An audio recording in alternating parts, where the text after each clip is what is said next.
Hi viewers. Mega ఇంట్లో మరోసారి పెళ్లి భాజాలు మోగబోతున్నాయా అంటే అవుననే అంటున్నాయి సినీ వర్గాలు. ఇప్పటికే హీరోయిన్ లావణ్య త్రిపాఠిని మెగా హీరో వరుణ్ తేజ్ ప్రేమించి పెళ్లి చేసుకున్న సంగతి తెలిసిన విషయమే మనందరికీ. అయితే వరుణ్ తేజ్, లావణ్య త్రిపాఠి ఇద్దరూ కలిసి 2 సినిమాల్లో నటించారు. మిస్టర్ అంతరిక్షం సినిమాల్లో వీరిద్దరూ జంటగా కనిపించారు. అయితే ఆ సమయంలో ఏర్పడిన పరిచయం ప్రేమగా మారింది. అయితే లావణ్య త్రిపాఠితో ప్రేమాయణం సాగించిన వరుణ్ తేజ్ తమ ప్రేమ పెళ్లి వరకు తీసుకెళ్లాడు.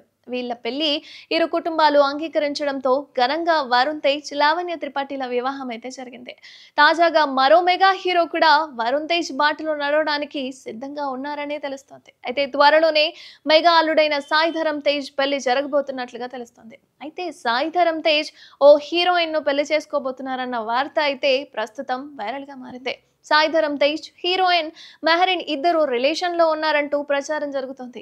జవాన్ మూవీలో వీళ్ళిద్దరూ కలిసి నటించారు. షూటింగ్ సమయంలో ఏర్పడిన పరిచయం ప్రేమగా మారడంతో వీరు తమ రిలేషన్ ను పెళ్లిగా మార్చాలని అనుకుంటున్నారంటూ ఓ వార్త అయితే నెట్టింట వైరల్ గా మారింది. అయితే ఇందులో ఎంతవరకు వాస్తవం ఉందో తెలియాల్సి ఉంది. గతంలో కూడా సాయి ధరమ్ తేజ్ పలువురు హీరోయిన్స్ తో రిలేషన్ లో ఉన్నారంటూ షికార్లు అయితే చేశాయి. అయితే హీరోయిన్ రెజినా, తిక్క సినిమా హీరోయిన్ తోనూ సాయి ధరమ్ తేజ్ ఎఫ్ఐఆర్ నడిచినట్లుగా కూడా తెలుస్తుంది. కానీ ఈ విషయంలో ఎంతవరకు నిజముందో, ఎంతవరకు అబద్ధం ఉంది అనేది ఎంతవరకు అబద్ధం ఉంది అనేది సాయి ధరమ్ తేజే చెప్పాలి మరి.